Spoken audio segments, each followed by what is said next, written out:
चलिए शुरू करते हैं आज का पार्ट। एमसीक्यू का जो पार्ट है, classical theory of income and employment जो टॉपिक है उसके ऊपर हम लोग कर रहे हैं पार्ट 1। ठीक है, कोई भी प्रॉब्लम रहती है तो आप मुझे पूछ सकते हो।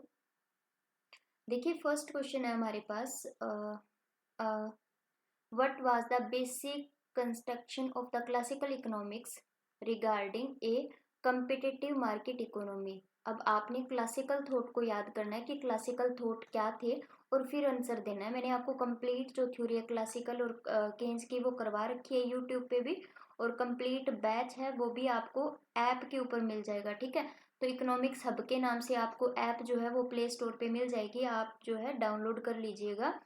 टेलीग्राम जो ग्रुप है वो भी आपको इकोनॉमिक्स हब के नाम से मिल जाएगा, वो भी आप ज्वाइन कर सकते हो, जहाँ पे आप अपने डाउट पूछ सकते हो। राइट, तो चलिए फर्स्ट क्वेश्चन क्या बोल रहा है। अर्थशास्त्री जो है क्लासिकल, वो प्रतिस्पर्धा बाजार जो कॉम्पिटिटिव मार्केट है के बारे में उनका मूल दृष्टिकोण क्या था, है ना। बेसिक उस उनकी क्या डेफिनेशन थी। It would always operate under unemployment condition, क्या वो अनएम्प्लॉयमेंट कंडीशन में काम करती है economy. It would operate at full employment with flexible wage and price, क्या ये लचकीले वेतन और कीमतों के साथ पूर्ण रोजगार पर कार्य करती है। Government intervention is necessary to ensure equilibrium, संतुलन निश्चित करने के लिए सरकारी हस्तक्षेप आवश्यक है। The economy is inherently unstable, अर्थव्यवस्था स्वाभाविक रूप से अस्थिर है। तो बताना है आपने। राइट, उनका जो थॉट था, बेसिक उनका जो था क्या था। तो देखिए उन्होंने क्या बोला था, उन्होंने बोला था जो हमारी इकोनॉमी है वो हमेशा फुल एम्प्लॉयमेंट में रहेगी, बिकॉज फ्लेक्सिबल वेज और प्राइस जो है वो फ्लेक्सिबल रहते हैं। बट आपको याद होगा जो केन्जियन थे उनका क्या थॉट था, उनका थॉट था कि जो वेज और प्राइस होते हैं वो फ्लेक्सिबल नहीं होते। ठीक है, और जो क्लासिकल थे उन्होंने बोला है जो वेज और प्राइस होते हैं वो फ्लेक्सिबल होते हैं। और जो केन्स है उन्होंने बोला था कि जो गवर्नमेंट का इंटरवेंशन है वो काफ़ी ज़रूरी है।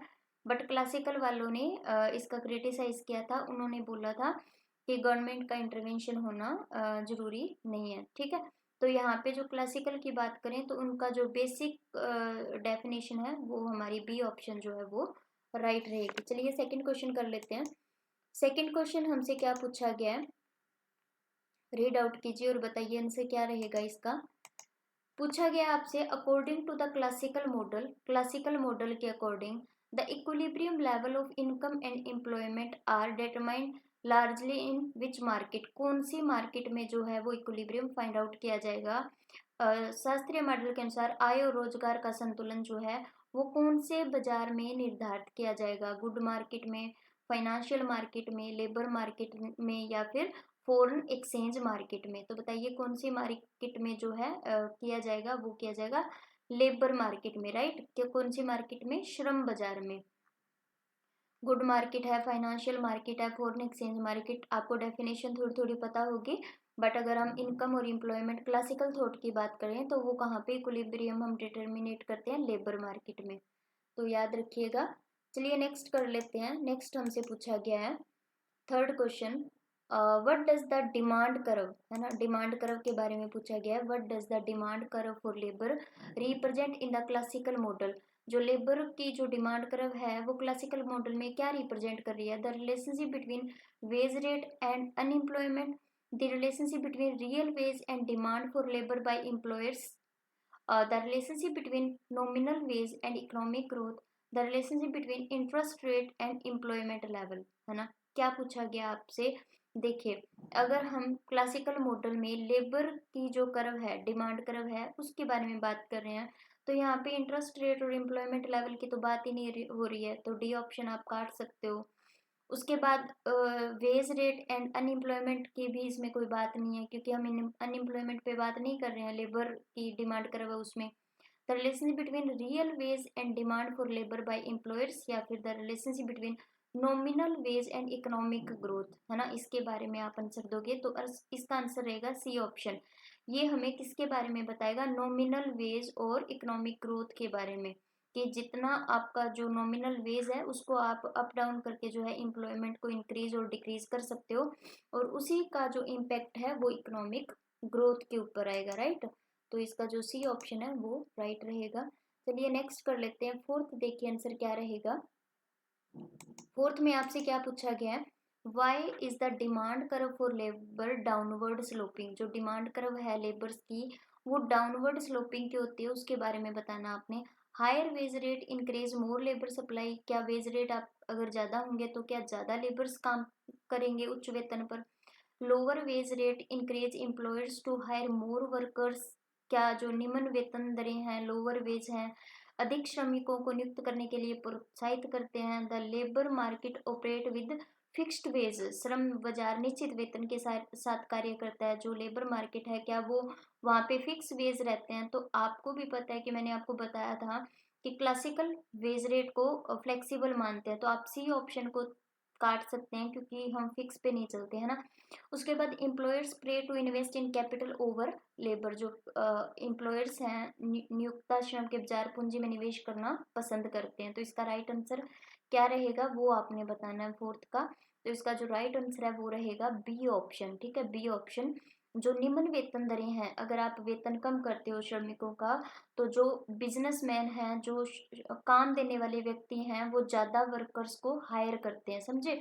तो क्लासिकल वालों ने बोला था जो वेज रेट है और जो प्राइस है वो फ्लेक्सिबल होंगे और इस वजह से क्या होगा, जो एम्प्लॉयमेंट है वो इंक्रीज होगा। बट इस बात का जो केंज है उन्होंने कम्प्लीटली क्रिटिसाइज किया था ये बोल के कि अगर आप लेबर्स का वेज रेट जो है वो कट करोगे तो इससे प्रॉब्लम होगी। जो लेबर्स हैं वो काम नहीं करेंगे, उनकी इनकम कम हो जाएगी और इनकम कम होने से जो डिमांड है वो भी कम हो जाएगी। तो ये राइट जो है सोल्यूशन नहीं हो सकता। चलिए नेक्स्ट कर लेते हैं। नेक्स्ट हमसे पूछा गया है why is the supply curve for labour upward sloping. जो सप्लाई कर्व है लेबर्स की वो अपवर्ड स्लोपिंग क्यों होती है उसके बारे में आपने बताना है। Higher higher the wage rate the greater the demand for labour, है ना। अगर वेज रेट ज़्यादा है तो डिमांड जो लेबर की है वो भी ज़्यादा होगी, क्या ये बात सही है। The higher the wage rate, अगर वेज रेट ज़्यादा है the greater supply of labour, क्या उनकी सप्लाई ज़्यादा होगी। The lower the wage rate greater the demand for goods, क्या वेज रेट कम होने से गुड्स की डिमांड पे इम्पेक्ट आएगा उसके बारे में बताना है। The lower the wage rate the greater the supply of labour, इसके बारे में आपने अच्छे से आंसर देना है क्या रहेगा। तो यहाँ पे जो हमारा राइट आंसर है वो आएगा, जितना अधिक आप वेतन दोगे उतनी ही अधिक श्रम आपूर्ति होगी, मतलब सप्लाई ज़्यादा होगी। देखिए डिमांड कम होगी लेबर की, वेज रेट अगर ज़्यादा होंगे तो उनकी डिमांड कम होगी बट सप्लाई तो ज़्यादा होगी ना, क्योंकि जो लेबर्स हैं उनके लिए तो अच्छी बात है, उनके वेज इंक्रीज हो रहे हैं और अगर वेज इंक्रीज हैं तो वो अपने आप को काम के लिए ज़्यादा आगे करते हैं कि हम काम करने के लिए रेडी हैं। ठीक है, तो चलिए कुछ आपको यहाँ पे क्लियर हो गया होगा कि क्लासिकल और केन्स के बारे में।